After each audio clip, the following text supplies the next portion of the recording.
Today we're going to be taking a look at the best hitches available for the 2007 Subaru Forester. One of the most popular hitches that we offer is going to be the Draw-Tite. Its part number is 36311. This is a class 2. It's going to offer an 1¼ inch by 1¼ inch opening. We also offer the Curt, part number C12038. This is also a class 2. Same opening at 1¼ inch. Now these class 2 hitches are going to be pretty adaptable for just about any kind of item that you might want to use with them. The class 2 accessories allow us to use bike racks up to 4 bike racks, allow us to use cargo carriers, allow us to haul small trailers and things like that.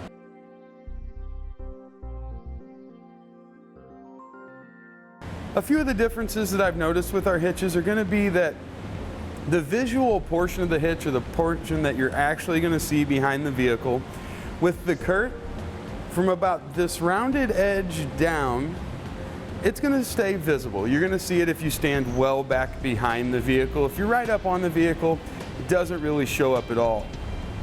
Whereas with our Draw-Tite, it's going to be a little bit higher. It's tucked in, and just the very, very bottom portion is actually going to be hanging out below our fascia. So if you want the very, very least noticeable hitch possible, the Draw-Tite's definitely the way to go. Now visually, here in the end, you can see the reinforcement cowler on our Draw-Tite. It's kind of a band style that's been welded around the end of the receiver tube opening. Where the reinforcement cowler on our Curt, I think this is a little bit cleaner look. I like the looks of it. It's more flush. It's also been welded into place, and both of those are going to do a good job of reinforcing the end of our hitch for us.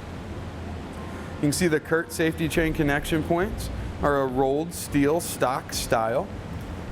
Pretty good openings on each side. That's going to allow us to connect our safety chains. If we look at our Draw-Tite, it's just a little bit bigger design here, a little bit larger steel stock. The opening may be about a ½ inch wider, but I don't think you're really going to have any challenges at all connecting whatever safety chains you might want to either of them. Now both hitches are going to offer a ½ inch diameter pinhole. That's what we're going to use to secure all of our items with. We want to be sure we use class 2 accessories. Looks like we've got plenty of room on both of our hitches, whether we're going to use an anti-rattle bolt, maybe a locking hitch pin, or even a standard hitch pin and clip. Now our Draw-Tite has a small tab that's been welded on here.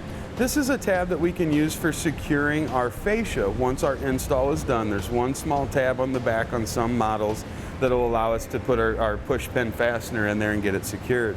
The Curt doesn't have that, but it has the same lip here that our Draw-Tite does, and our fascia will come down and kind of rest on that, so we really don't have to worry about it too much there. Although they do look different here on the end, where this Curt has a plate steel that's been curved up and over the exhaust. The exhaust is going to sit right here.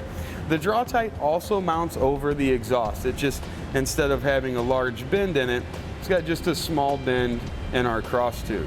Both of them, again, are going to go right up and over our current factory exhaust. A very minor difference in the installation process, which won't really affect your time or labor at all, is going to be that with the Draw-Tite, they send out new hardware. Whereas with the Curt, they ask that you reuse the factory hardware that you're going to remove in the installation process.